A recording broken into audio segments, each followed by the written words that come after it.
Thank you for joining today's DSO Functions webinar. We'll be focusing on DFES, data and flexible services. So we do ask that you keep your mics muted as we go through the presentations, and also keep videos switched off. Please do feel free to ask any questions in the chat, and we'll be using the Q&A function to ask you some questions as we go through the presentations. Just so you're aware, this webinar will be recorded. Presentations and the recording will be shared after the event for those that weren't able to make it. Now, in terms of our agenda, we've got a double act with Christos, our capacity strategy lead, and Andrea, our DSO forecasting engineer, who will be covering the DFES, distribution, future electricity scenarios and data from Christos. We'll then hear from Paul George, who is our DSO commercial lead, and he'll be covering flexible services.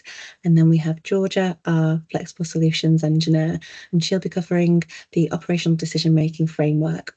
We'll then open up to a Q&A, where you'll be able to ask questions, and at that point you can take your mics off, and it'll be a bit more of a conversation.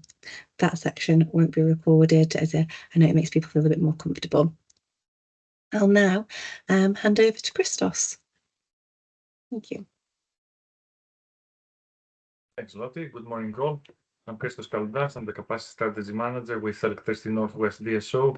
And together with my colleague, Andrea Balandi, who is DSO Forecasting Engineer, will present you around our DFES, the Distribution Future Electricity Scenarios.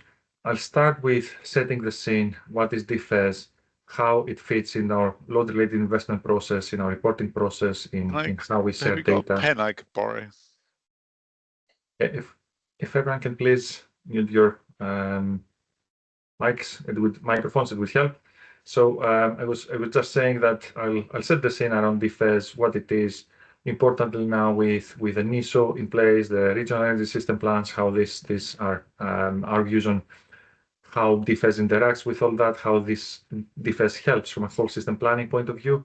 And Andrea will also give you a view of some draft results of our forthcoming DFES 2024 publication.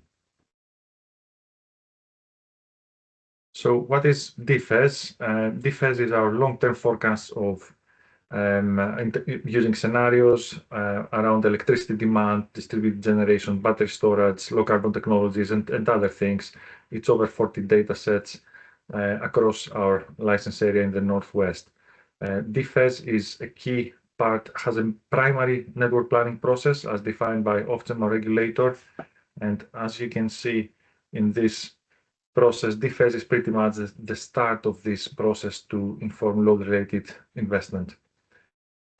This is a high-level framework that all DNOs follow, all DSOs follow, and it starts from the forecast, moves to network impact assessment, and optioneering to finally get the load-related investment plan. So this is the process we follow to release capacity through conventional network reinforcement or flexibility services to meet the needs of our stakeholders and customers for their plans.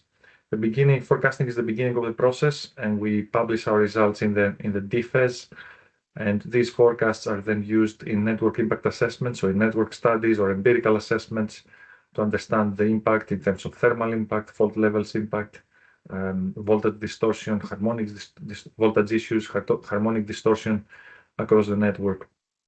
Defining the need, once we do this network impact assessment, we would understand the times and locations of network issues, and then we proceed with the optioneering.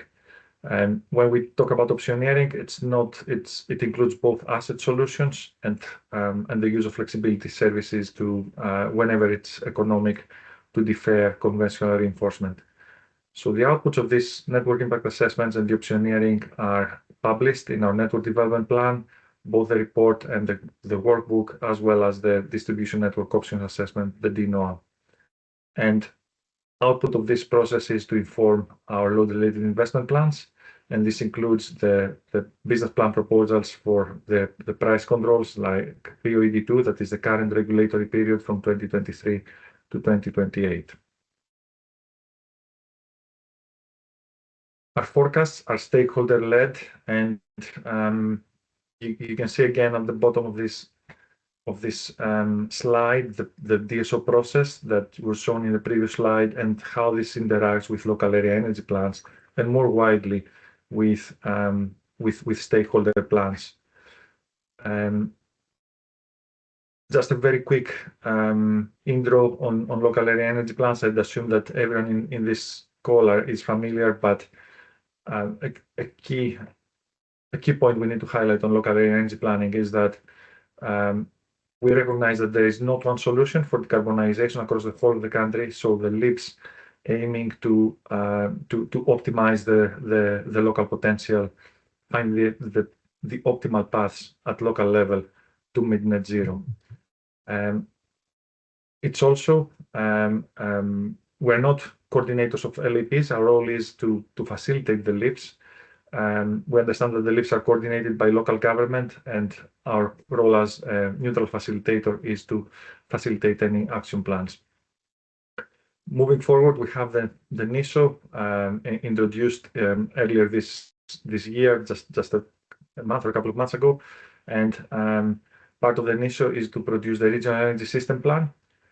The NISO's role is to act as a whole energy system coordinator. There is a gap. There is an increasing need to do things to take into account all energy vectors, all coordinate across all stakeholders. So we believe that the way we produce our DFES using inputs from local authorities, their developers, connections, customers that want to connect to the network helps better inform this process. The DFES is a core part of the local area energy planning.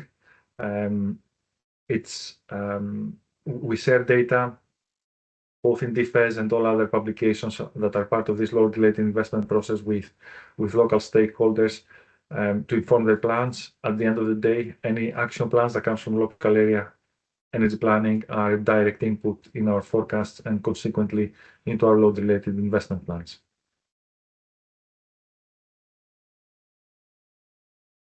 So it's stakeholder-led, as I said, and this is just a list of engagement. I mean, here you can see some dates on key sessions on presenting data, engaging with stakeholders.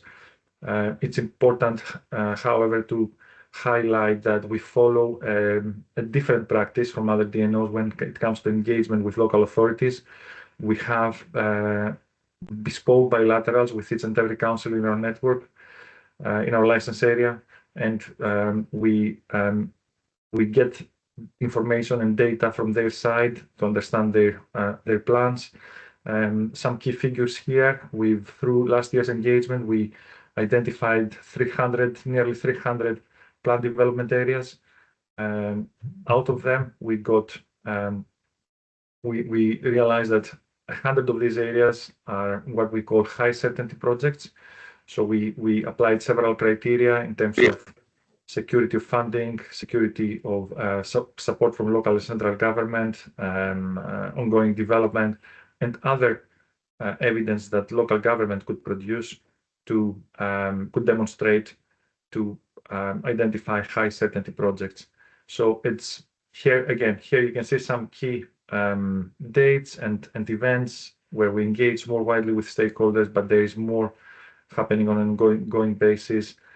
We ask local authorities and their developers to provide data through different templates, more simplified, more detailed, or if it's more convenient to share the data in their own format, we ask them to provide that information consistent with some specific types of info that we're looking for, like location, timeline of growth, types of developments, etc.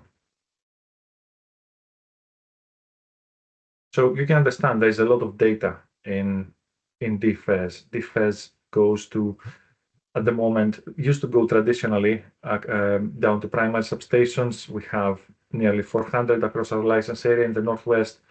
Now, in this year, we're going to publish data also across secondary substations. We have 35,000 secondary substations. But even before, our whole modeling was bottom up. So we went down to individual buildings to take into account individual characteristics at very high granularity. So and also with the data we get now through connections, through stakeholder engagement, there is several data sets that need to be processed and used as an input into models to produce the DFES. Our view and our strategy is to make best use of data. As a DNO, I mean, I'm part of the DSO team that is responsible for coordinating the distribution system operation functions within Electricity Northwest. We are better positioned to understand the connections activity through direct engagement with our customers, understanding their plans, understanding the data, the timeline of growth and all that, and also the plan developments through our direct engagement with local authorities and their developers. And you can see on the right-hand side all different data characteristics that we consider as we get and use as part of this process. And there's also learnings from the interactions of our planning processes with our stakeholders. But at the same time, there is third parties that are better positioned to give us other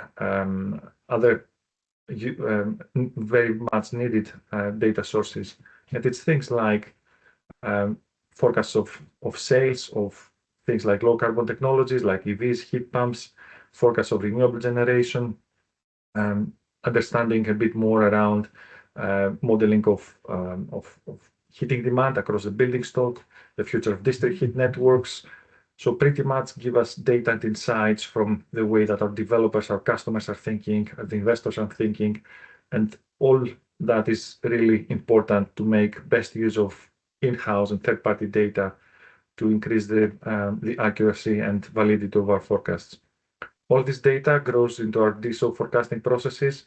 We follow our Atlas process that is time series, bottom up, a very sophisticated process that was established within 2015 to 2017 through innovation projects. And then since then, we continuously enhance it and make it more granular, more advanced, and reflecting the latest advances.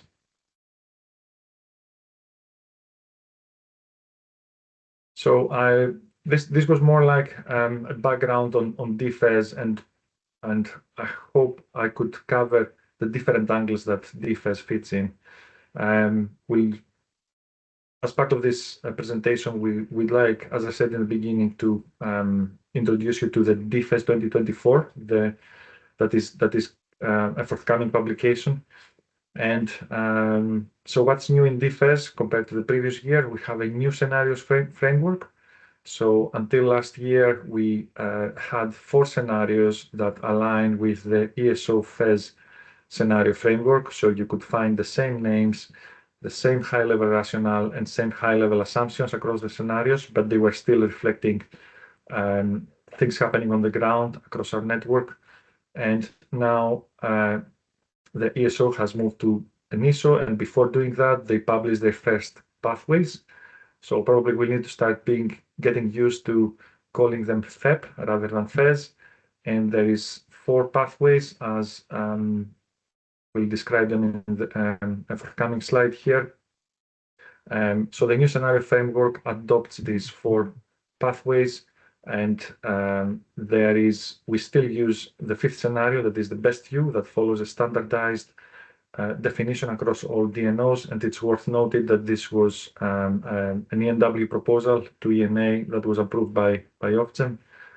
And for first time, we also introduced a 6th scenario that is called accelerated decarbonization. And the reason we are doing that is that in the new FEP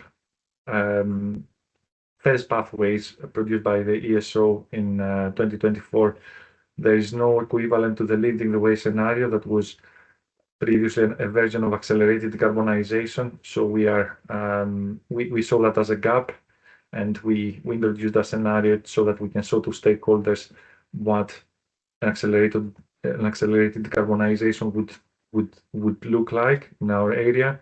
what are the assumptions behind it, and also how this translates to impacts on the network.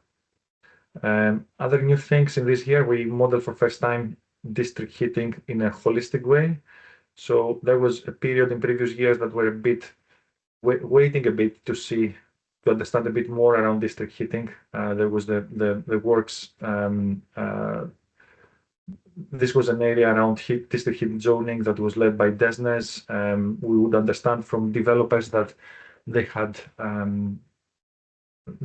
cancelled their previous projects that were using, for example, combined heat power plants and use of gas with a net zero mandate. They started thinking around new plants.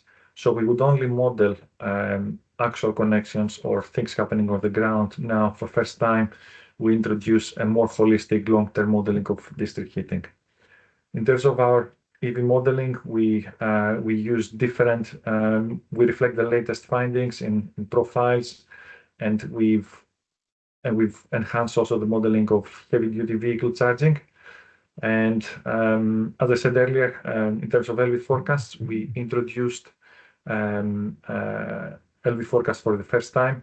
And sorry, we've been producing LV forecasts, sharing it with Ofgem, submitting that for specific requests. But this is the first time that we publish the data as part of the DFES. And as noted at the bottom right of the slide, we'd love to hear your thoughts on how we can enhance the value we offer with our forecast and data. So part of this sessions is we don't want this to be a passive session. If there's any ideas and insights, any challenges to what you see, please get in touch and share your views and insights. So yeah, the new scenario framework in DFES adopts as I said, the 4 new scenarios in the FES framework. We have the 2 new scenarios. These are things that you can also find in more detail in the forthcoming publication. There are similarities with the previous framework adopted in FES. Again, a key gap as we identified that in terms of how these scenarios can be used for network planning is the lack of corresponding scenario for the leading the way, which was, again, the reason that we introduced the accelerated decarbonization scenario. And at this stage, I'll pass over to my colleague, Andrea Ballanti, who will explain in more detail and provide you some insights around this year's DFES. Thank you, Christos. Good morning, everyone. My name is Andrea Ballanti, DSO forecasting engineer, and one of the person behind the data crunching of the forecast. Before diving in some data and some numbers, just a word of caution. On the top left or right, depends how you see the slides, there is a word draft. That means that the number you will see in these slides, they come from our not yet published DFES 2024. It's going to be published soon. And just things might change a little or might not, but we are close to finalizing. Then the data are there at the moment, but might change slightly in the final version of the DFES. Okay, in these slides, we share 3 key points on what a day for our customer might be in 2040, according to our best view scenario. 3 key points: 1 every 2 of our customers in the Northwest might use a heat pump. And the energy consumption, electricity, might double by 2040. And nearly 9 out of 10 customers that nowadays are using combustion engine cars will use electric vehicles. If we extrapolate this figure to the entire Northwest, here are the numbers that we quantified. Now, beyond the individual numbers, what I want to focus on how the future will change in terms of low carbon technology adoption, especially in EV and heat pumps. We're expecting, with the best view scenario, to go from the currently 170K more or less EV we have in our area to 3 million, and for the heat pump from 25,000 to 1.2 million. Also, the DG capacity will almost double, and the battery storage will increase several folds. This, what you see in this slide, is the overall annual peak demand forecast in our region. Essentially, we do the forecast, we take into account of every component, domestic, non-domestic, commercial, industrial, and everything is quantified. And this slide actually is a good summary of the overall demand that all these components will cause in our region. Now, on the x-axis, you see the time. On the y-axis, you see the percentage compared to nowadays level. Then it starts from 100%. In this blue box, you see the region in which we have high certainty or high confidence with our best view scenario that actually stay in the middle. And in the longer term, you can see how the different 6 scenarios evolve. Now, our confidence is that the future is going to look like something between the accelerated decarbonization and the best view, and this is the range in which we think the future might happen. Now, some high-level figures. We have a double in peak demand by 2050, and the main contributor to the increase in peak demand in the long term will be given by EV and heat pump. For EV, we take into account the AC ban, although some scenario might put the AC ban back to 2030, like accelerated decarbonization, and heat pump will be one of the main contributors to the peak demand in the long term. If we dive on the electrification part of this annual peak demand and we see how we expect the volume of EV to change in the future, here you can see 2 graphs. On the right side, when there is a little green car, it shows the uptake of light-duty vehicles in our best view scenario. Some high-level figures again, 3.5 million in 2050. That means that by 2050, we expect most of the current cars to be replaced with EV. We're going to have, we expect, compared to last year, a slower initial uptake because of the still ongoing energy crisis. And we expect, compared to last year, a stronger uptake of electric HEV. This is because, based on recent finding and research, it has been found that HEV might come to the network earlier than expected, with a rise sharp happening at around mid-30. Finally, if we check what's happening on the heat point of view, here again 2 graphs, domestic heat pump, non-domestic heat pump, but the key point here is that we can see that we have almost 3 groups of scenario, where the bottom 2 counterfactual, that means net zero, and hydrogen evolution, in which hydrogen might play a role in domestic heating, stay at the bottom, where the middle ones, in which in our assumption we assumed that the ban on gas boiler will happen around 2035. That's why you see here the steep rise, and here 2030. This is because at the end of the day, our scenarios have the objective to create like a range of potential future that might happen. That's why we try to see what's going to happen in 2035 or in 2030 to give an idea of the extreme, let's say. And finally, I will leave the floor again to Christos, that will discuss with you an exciting project that is just started, and that will include forecast and much, much more. Thank you, everyone. And Christos, the floor is yours. Thanks, Andrea. So yeah, this is more like to give you an insight of the direction of travel beyond DFES 2024. So as I said, in DFES 2024, we go for first time to publish early forecasts. There is new modeling aspects, but a key process that currently is ongoing and is happening in parallel is our Foresight project. And this is a project that aims to go far and beyond what we currently do and what we understand is traditional approaches by all network companies. So the key point around Foresight is that it aims to automate visibility and forecasting. It aims to automate at high frequency our understanding of demand, load, capacity headroom, and forecasts of these things across the network. Traditionally, network companies follow annual processes in load-related investment in starting from the forecasting to network impact analysis, optioneering. But we are in an era where this landscape is very dynamic. I'd mentioned the Access SCR arrangements and the impact they have in our load-related investment. We've seen over 200 more acceptances compared to ED1. We've seen some major connection projects with tens of megawatts that accepted that were unblocked because of these arrangements, because the customers don't pay anymore some contributions to reinforcement that were a blocker for their plans. And these changes can happen from week to week. So it's really important for us if we want to optimize how we develop the network in terms of increasing cost efficiencies and timely facilitating the transition to net zero, we need to increase the frequency of how we do things. We need to reduce manual interventions. We need to further enhance how we do things. So this is the key challenge and ambition in this project.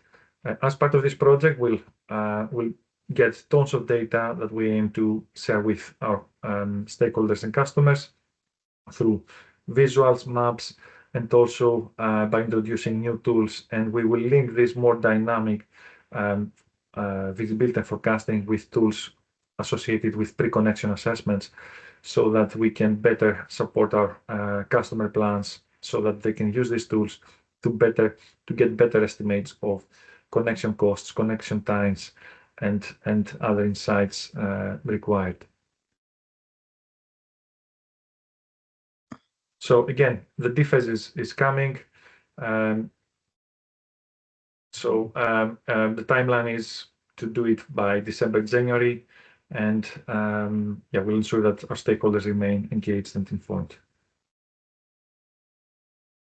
So next, I'll check with Lottie if we have any questions, Lottie, at this stage, or should we proceed with data in action?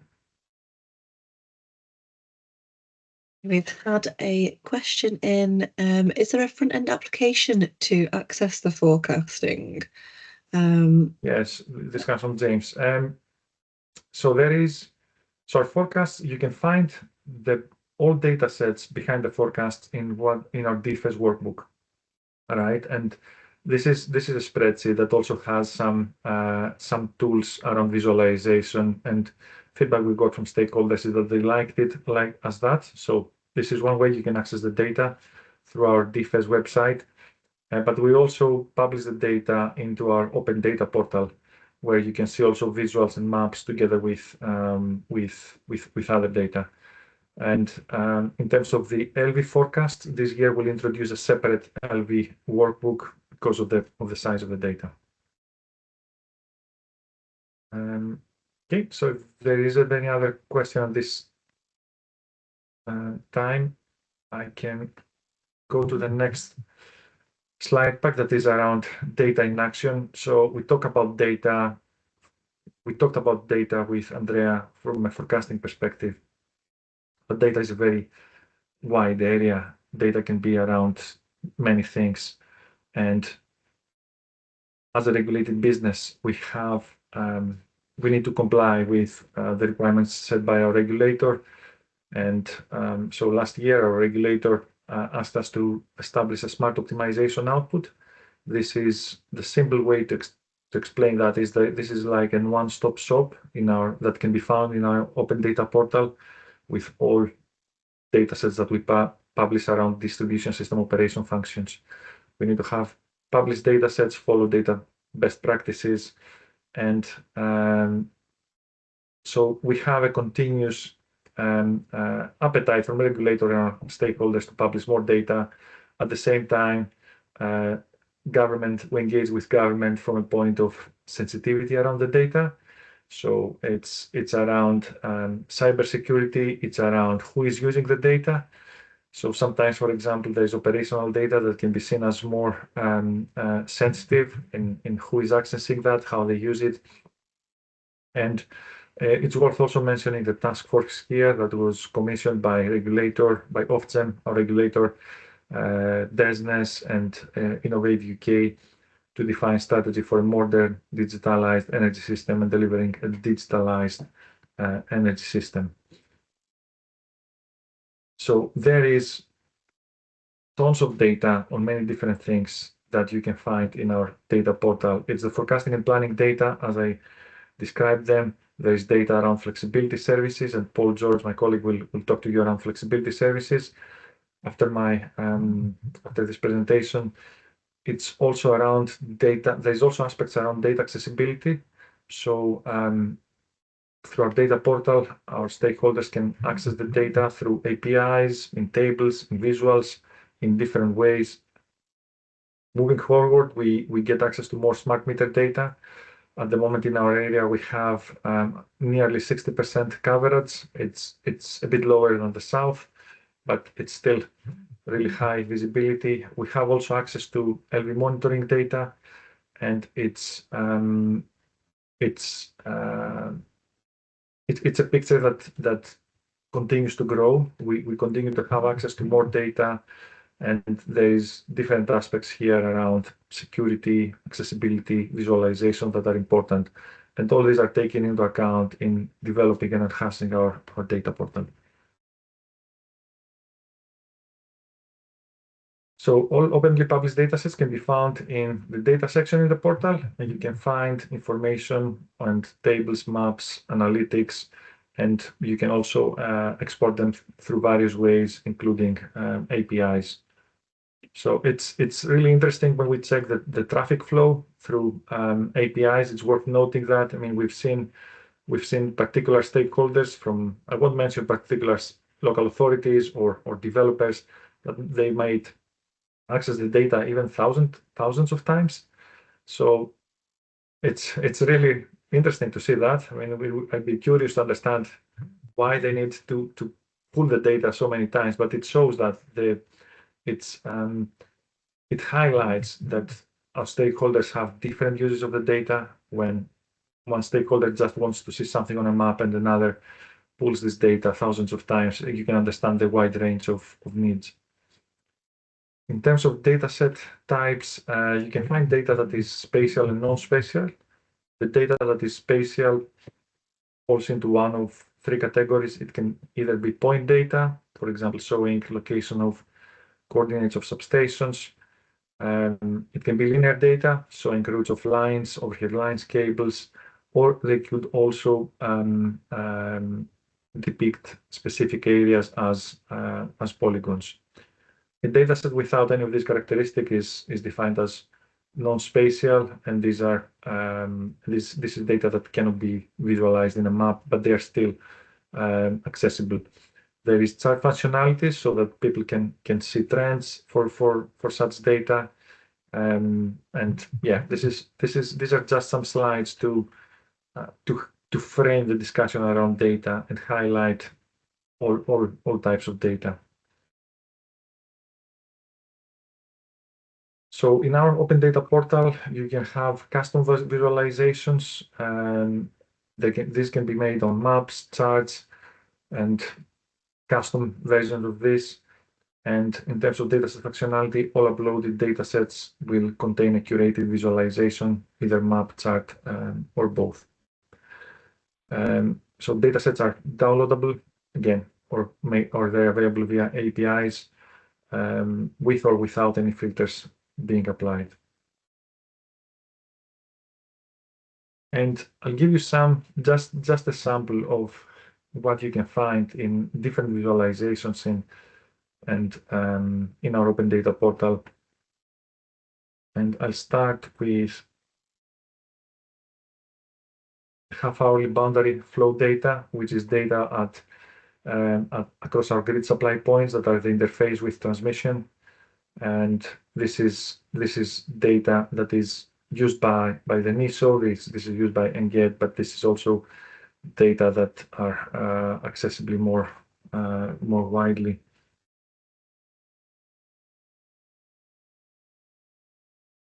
Data can be, I mean, we talked about granular. It can also be at high level. I mean, this is, for example, a simple map that shows the boundaries across our license area.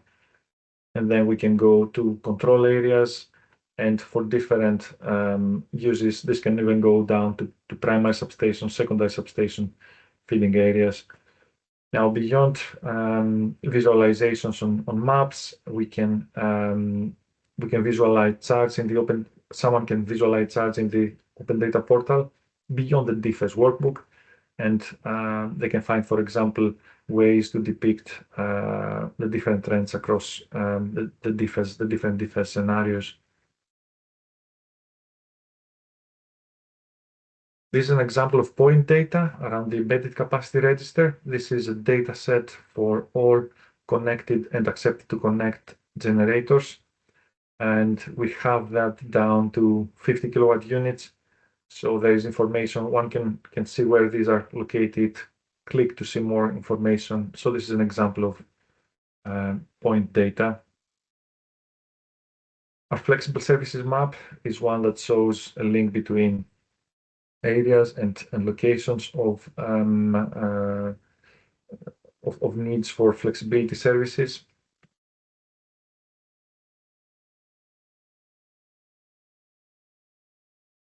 A type of a map that combines both linear data and point data is our HV network capacity map. This map shows all HV feeders and feeder sections across the whole of our area, and also with point data, one can find the location of secondary substations supplied by these HV feeders. There's information on load and capacity headroom, and this covers the different areas.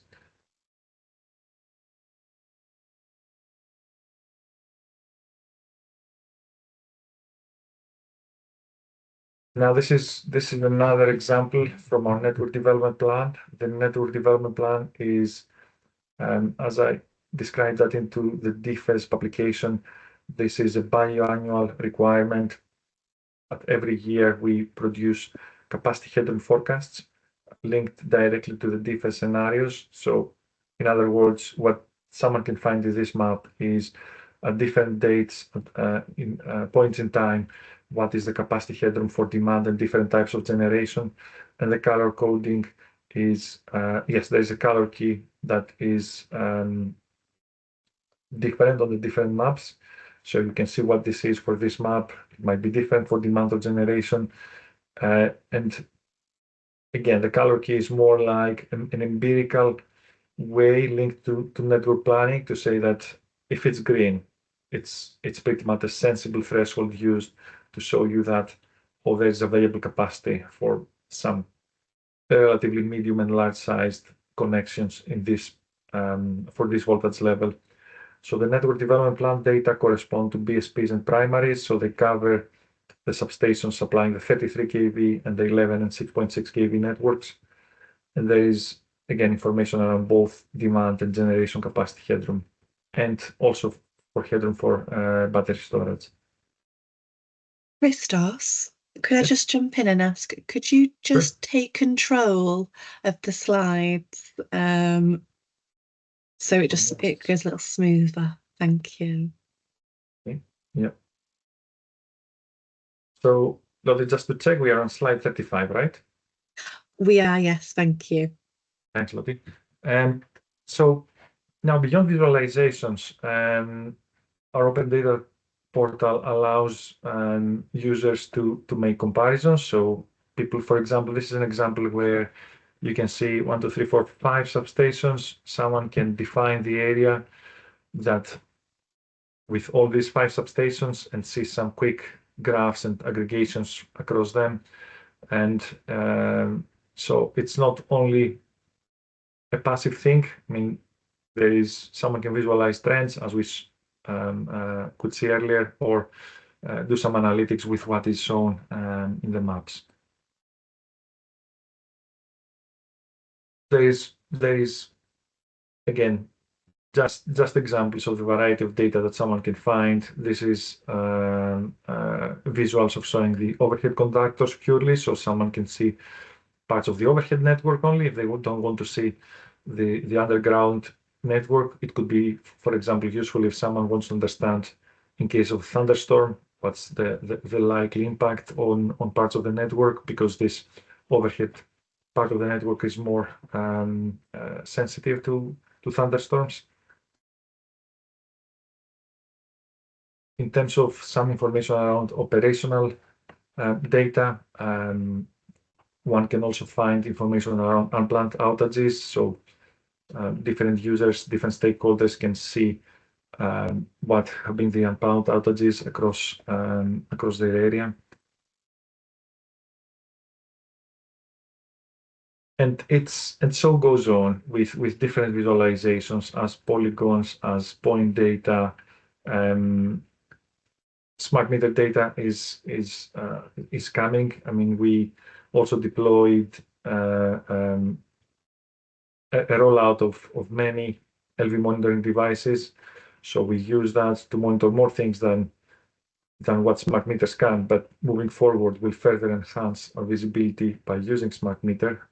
And at the moment, our stakeholders can see the penetration across the network. Similarly, for overhead lines, one can see also undergrounding for visual amenity, for example. And there is also a network asset viewer that contains all assets contained in our network. So our data portal is, we continue to expand that for both network and operational data. You can see here a list of data coming, and there is also more data coming from DFES and NDP. We made the start, but we've dumped some of the data sets in the DFES workbook, but the plan is to get all of them visualized in maps in the open data portal. Covered Foresight in the DFES presentation, but yeah, from a data point of view, there will be tons of data around visibility, the as-is, picture on demand generation, flex services, and forecasts, and we'll also introduce several tools. So this will also, currently we use Open Data Soft as the main platform for our Open Data Portal. Moving forward, it's most likely that we combine different platforms. But from a user experience, someone can go to our main website, get to the data portal, and then be directed to different platforms. So we expect that this will be a very smooth process from a user perspective. So yeah, here's the link of our data portal. I mean, also with a simple search in any searching engine, you can find it if you search for Open Data Portal, Electricity Northwest. And if there's any suggestions, any feedback you'd like to provide, please use this email to provide it. Thank you very much, and I'll pass over to my colleague Paul George, who is going to talk to you about flexibility services. Thank you, Christos. Good morning, everybody. Thank you so much for attending today's webinar. My name is Paul George. I'm the DSO commercial lead here at Electricity Northwest. My team are responsible for delivering our suite of flexibility products and services into our customer and stakeholder and community base. I think that over the next 10 minutes or so, it's worth pointing out that the work that Christos and his team deliver very much inform and a very logical progression in terms of what my team will deliver from a suite of flexibility product services. Before I go into the products, I thought it was worthwhile articulating why we require flexibility services and the importance of it, not just for whole system benefits across the UK electricity network, but the opportunities it will present as well to our customers and stakeholders. So traditionally, the electricity network was designed to have a one-way system flow from generation, transmission, into distribution, and then on into our consumers. As you can see, they're highlighted our traditional DNO functions. This has been designed as a kind of passive reactive network, but the role of the DSO was to transition to a much more active distribution system, consisting of the traditional network, demand, generation, and the inclusion of distributed energy resources, essentially creating a multi-directional power flow. But this is driving the evolution of our traditional grid. These changes in the energy system are going to require us to deliver new ways of operating our network. It will create new opportunities for our customers, including financial rewards to shifting times of energy usage, storing electrons generated from solar into batteries to either be consumed at peak times or exported back onto the grid, or being paid to use surplus energy when there is too much electricity generation on the network. A key aspect of Electricity Northwest will be upon technology enablement. The exam question or the challenge that we face is, how do we stimulate and encourage a decentralized system and incorporate a range of low carbon technologies onto our network without the need for disruptive or costly conventional reinforcements and upgrades? while simultaneously accelerating the net zero aspirations of the Northwest region as a whole, and at a more granular level, our stakeholders and customers. So in summary, Electricity Northwest are supporting the corporate evolution and trying to create smart solutions to combat localized constraint issues. So into flexibility services. What are flexibility services?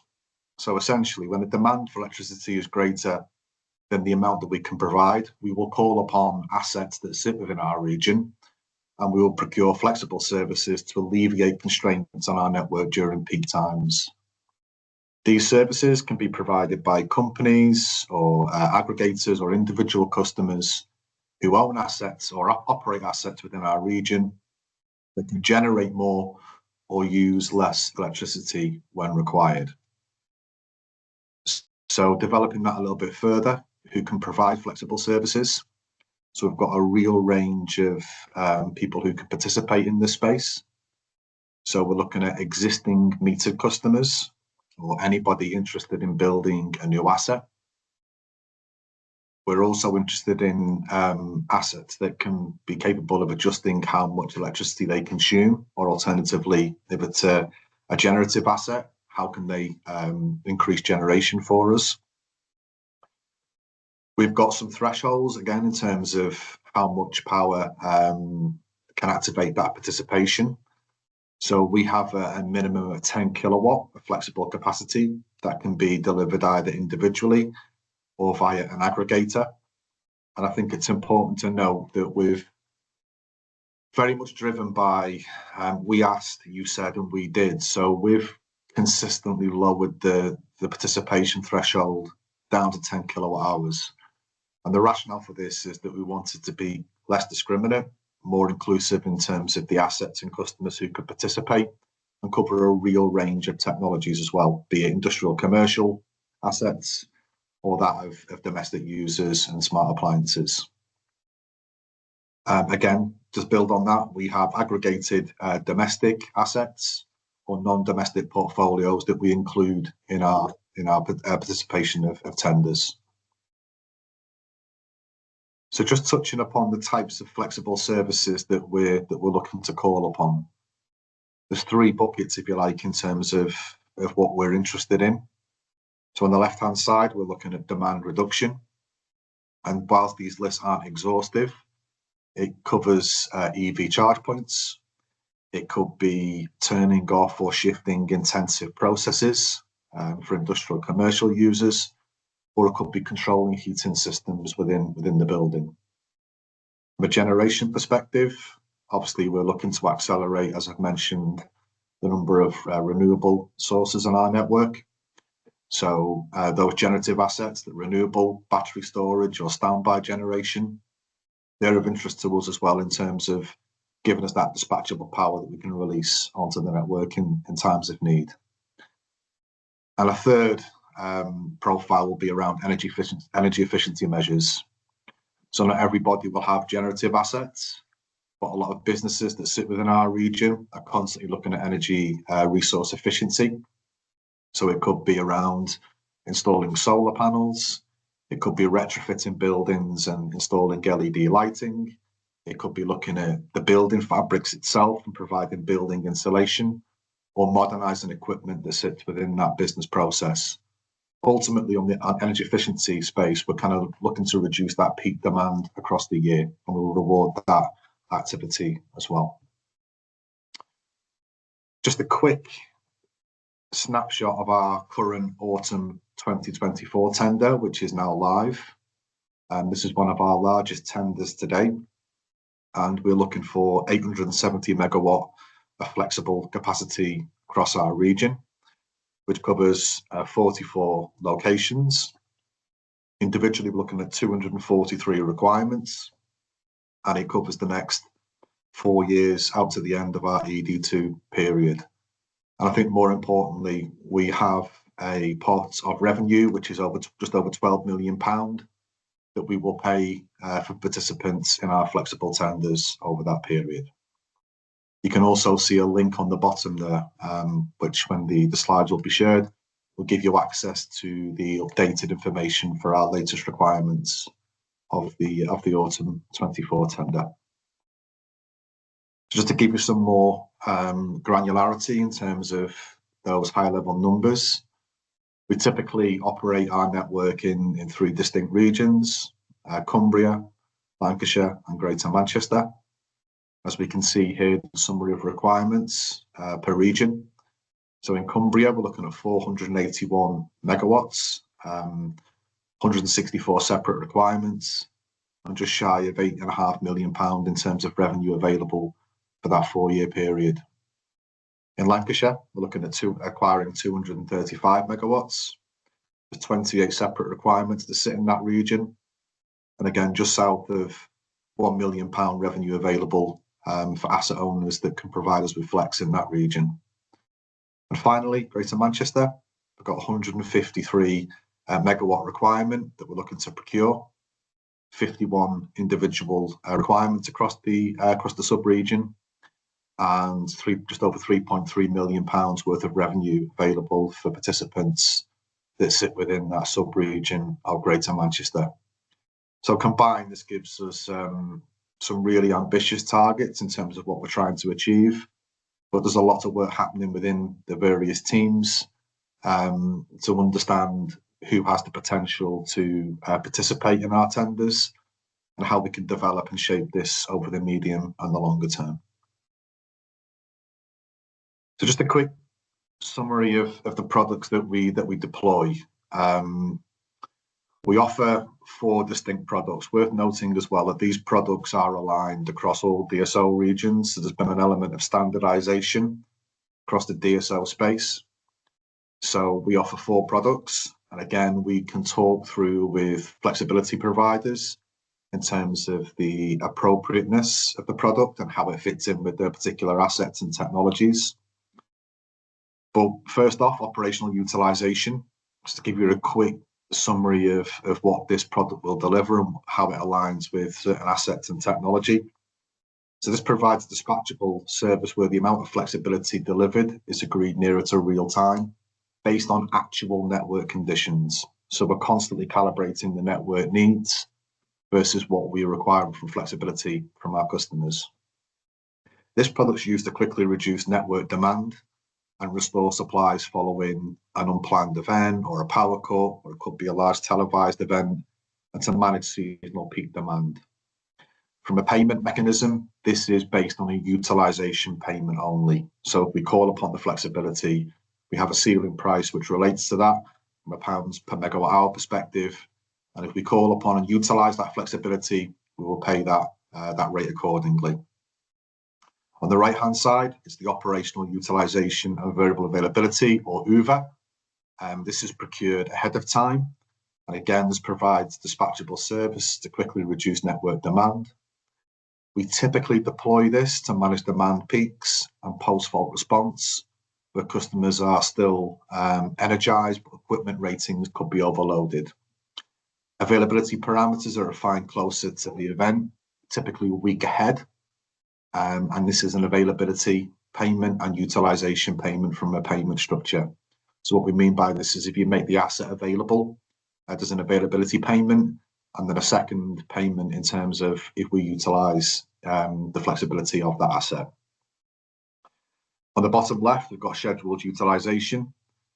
This delivers flexibility on a pre-agreed basis in advance with the provider. So this is primarily benefit those flexibility providers that cannot respond in real time or near to real time. It can be a more manual, but it gives them a very rigid timetable of when that flexibility is needed. This will be focused around reducing peak demand. Again, this is a utilization payment only. And then finally, peak reduction, which is kind of a low-hanging fruit.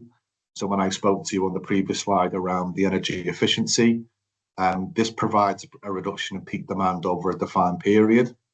Again, this is used to manage the load on the network and prevent it from exceeding its capabilities. Flexibility providers keep their demand below a defined limit or a baseline, during scheduled peak times, usually those red zones of 4 to 7 p.m. in the winter. This can be provided by long-term efficiency activities. So again, thinking about reducing that peak demand of installing solar, retrofitting buildings with LED lighting, or looking at building fabrics and insulation. And again, this is a utilization payment only. So we will pay for the flexibility provided during that period. Just a quick view in terms of our current tender. So we've got full range of tools and documentation that's set on our website. You can see on the bottom right hand side again that link to our latest requirements. In terms of the information that's available to you, we have obviously maps that we've got our flexibility requirements, as Christos touched upon in the data portal slides. We've got our invitation in terms of conditions. We've got our standard flexibility agreement, which again is aligned with the other DSOs across the UK.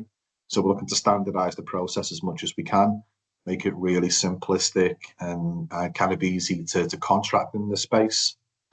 We've got our technical specification documents in terms of some of the information, the product parameters, and also some different information around the technologies that we're interested in participating. We've got our site requirements as well. So again, we tend to publish these via each particular zone or substation in terms of the requirements, when we need that flexibility, be it times of the day, the days that we need it, and that will also inform you of the ceiling prices in terms of what we're prepared to pay for that flexibility as well.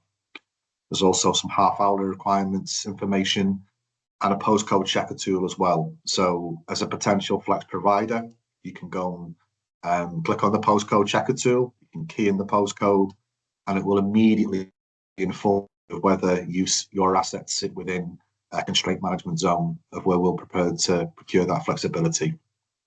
And then importantly as well, there's a cost calculator tool that sits within those documents. And this really kind of helps flexibility providers with modelling the revenues that are available. So really understanding what the size of the prize is for participation within our tenders. And then more importantly, how to take part. So there's a number of routes in terms of participation to our tenders. We have two third-party digital platforms. We have Electron Connect and Piccolo. Electron Connect are our end-to-end platform provider, where everything from identifying the markets that are available to bidding and participating in those markets, right the way through to dispatch and settlement. But it's a really simple process in terms of how you can participate. So you can submit a commercial qualification with regards to our autumn tender. That needs to be done by Friday, the 17th of January. There's an opportunity then to register the assets that you've got. We will then complete a technical qualification, which will be done by Friday, the 24th of January, which will confirm the assets that the provider wishes to put forward in the competition. As I mentioned, there's a standardised contract, which has been delivered through the ENA and is ubiquitous across all the UK networks. And again, there's some service terms and conditions which are kind of specific to the product call-off of that framework contract. And if the assets meet the requirements of the tender, you'll be able to submit a bid on your chosen platform, be it Electron Connect or Piccolo. Then what happens is we will assess all of the bids and notify successful participants via the chosen platform. As you can see again, kind of the timeline at the bottom in terms of the current tender. So we're right in the middle now of that kind of 31st of October. So the tender's open. And again, we're looking for that commercial qualification to be done by the 17th of January. And again, the technical qualification by the 25th of January. And the bidding windows open in the 10th of February to the 21st of February. So lots of time to participate. And as always, the Flexible Services team here are on hand if there's any requirement or request to kind of have a one-to-one. We're open to doing that, just to walk you through the process and where we can involve our platform providers to support in that commercial and technical qualification process as well. As a team as well for flexible services, we also publish a range of information, and we've got our distribution flexibility services procurement statement. So you can see the results of previous tender rounds. There's our procurement report, which will look at kind of what we've done. There's a statement in terms of looking ahead, what we're trying to achieve. There's a year in review document. We've also done some further work in terms of we want to get a better understanding of what's happening across our region. I think that's really important for us in terms of enhancing and developing our suite of flexibility products. So there's a WSP report, which looks at the regional variation in the uptake of flexibility services. So it's really important for us to understand what the blockers are, what the challenges are, and more importantly, what the opportunities are for us as well. And we have the operational decision-making framework as well, which Georgia is going to talk you through on the following slides. Thank you for listening. That was a bit of a whistle-stop tour, but as I've mentioned, I offer our opportunity out to you if you want to engage with us in terms of our flexibility services. We're happy to have a more intimate conversation with you. Our details will be shown at the end of the presentation. There is a question that we'd like to put in the poll, and that really is around, again, thinking about we want your insights, we want to evolve our suite of products. And the question is, what additional features or resources or innovations in data provision would improve your experience with our data publications? So your feedback would be very welcome. Thank you for your time. And I'm going to hand over to Georgia. Hello, everyone. My name is Georgia Anagnostou, a Flexible Solutions Engineer at Electricity Northwest. Over the next few minutes, I'm going to explain how at Electricity Northwest we make fair and efficient decisions when operating the network. And we'll also give you an overview of our operational decision-making framework publication, or in short, the ODMF. So I will start off with the scope of the ODMF document.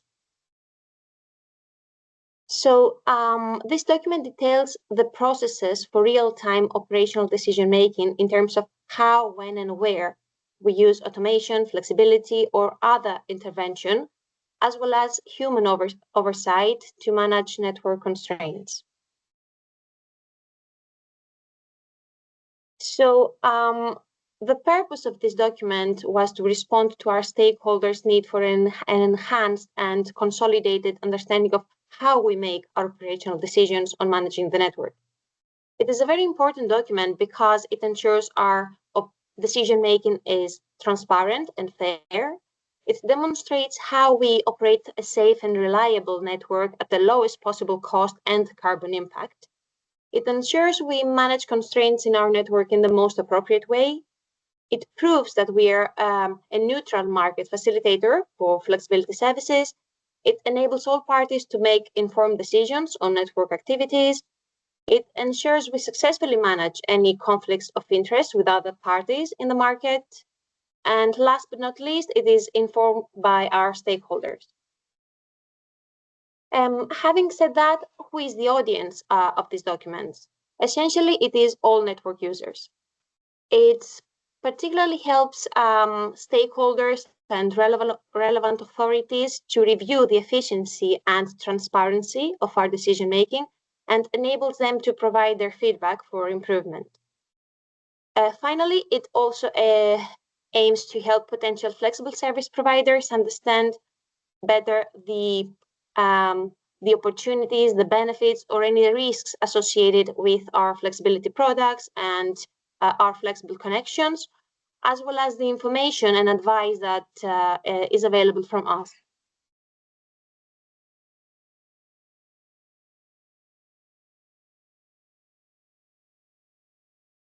So we have established a set of principles that we use when we operate the network to manage constraints or any unexpected events. Our number one priority is safety. And this means that we ensure that the network operates within safe working limits. We also consider the security of supply and resilience of our assets, as well as reliability. Also, we operate the network within optimal efficiency at the lowest possible cost and carbon impact. And finally, we make our operational decisions in a fair and transparent manner.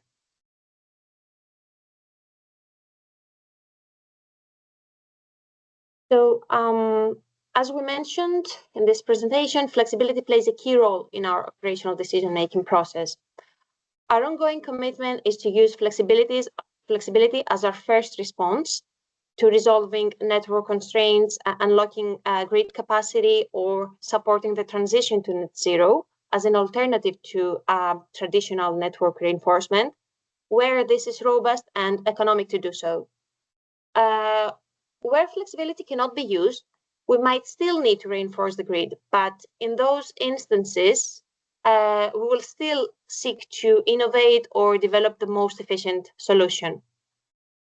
Our flexibility first commitment covers 3 types of flexibility: flexible connections, flexibility services, and flexible assets.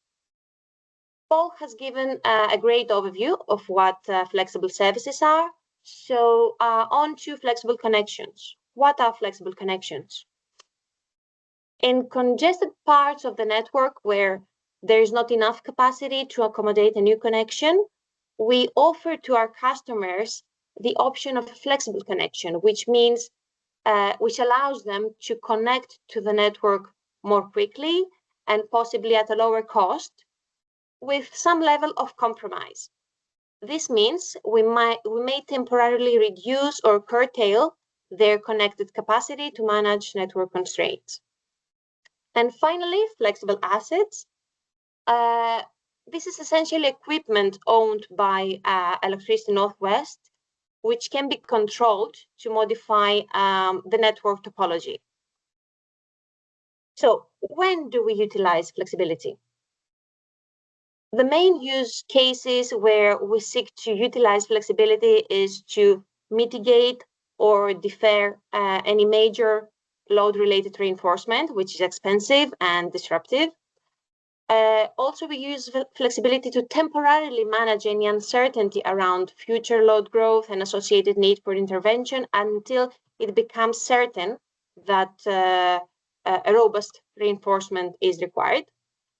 We use flexibility to restore network supplies following an unplanned outage, for example, during a storm event, as well as pre-fault, for example, to manage any short-term demand peaks like major televised or sporting events, or during plant construction or maintenance outages. Last but not least, we use flexibility to release network capacity and offer more quicker and cheaper connections to our customers.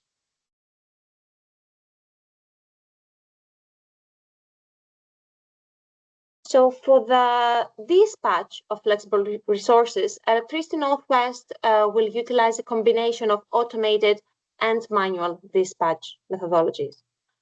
The Active Network Management System, or the A&M system, which I will describe later in the next slide in more detail, will become the primary method for the dispatch of flexible resources. However, our control engineers will retain the ability to manually dispatch assets when the A&M system is not operational or on the grounds of safety or security of supply.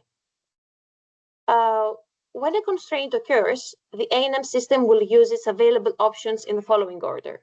First, flexible assets, then flexible connections and or flexibility services, and finally, customers with non-curtailable connections. This will be our last resort in the unlikely event that network reconfiguration is inadequate or flexibility services are unavailable to resolve the constraint. So, what is the A&M, or the Active Network Management System? The A&M system is a constraint management system. or in simple words, is like an autopilot for network automation and management. So how does the A&M system work? It connects separate components of a smart grid, such as generators, batteries, controllable loads, and monitors and controls their operation. It also continually monitors all the network constraints in real time. And when a predefined limit is breached, it reacts and makes decisions automatically on how to resolve the constraint. It will either change the power flows using flexible assets, or will instruct flexibility services or flexible connections to temporarily change their power input or output. With regards to the status of our A&M system, following successful thorough testing in a test environment, it is currently in production environment for the whole network and is due to go live in the beginning of 2025.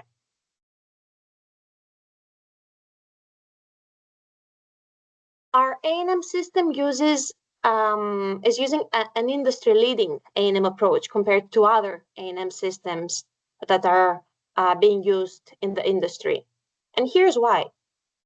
Our A&M and network management system, or NMS system, are all in one centralized system. This means increased efficiency, faster decisions, better control, and lower risk of loss of data. It also allows mass scaling in days. It allows us to facilitate peer-to-peer trading of constraints through our innovative Buy Trader project. It is also worth noting that Electricity Northwest is the only UK DNO that is using the curtailment index methodology to determine the order in which flexible resources will be dispatched or curtailed. The curtailment index is created by the Merit Order Management System, or the MOM system, which is an external component to the A&M system. And that list is sent to the A&M system on a regular basis. Using the curtailment index is proven to be a fairer and more transparent approach, as curtailment is distributed equitably across flexible resources based on their current curtailment index or their current level of curtailment. And it also provides a maximum curtailment threshold, which means that customers' investments can be guaranteed.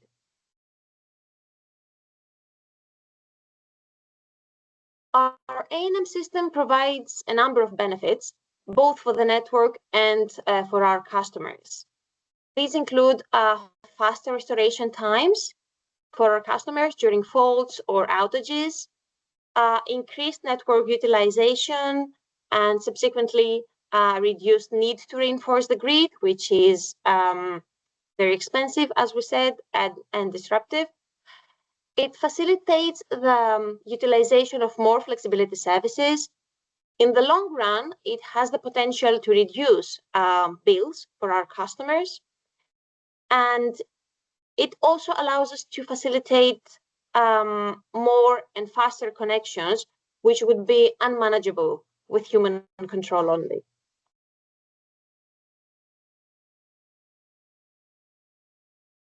Final slide.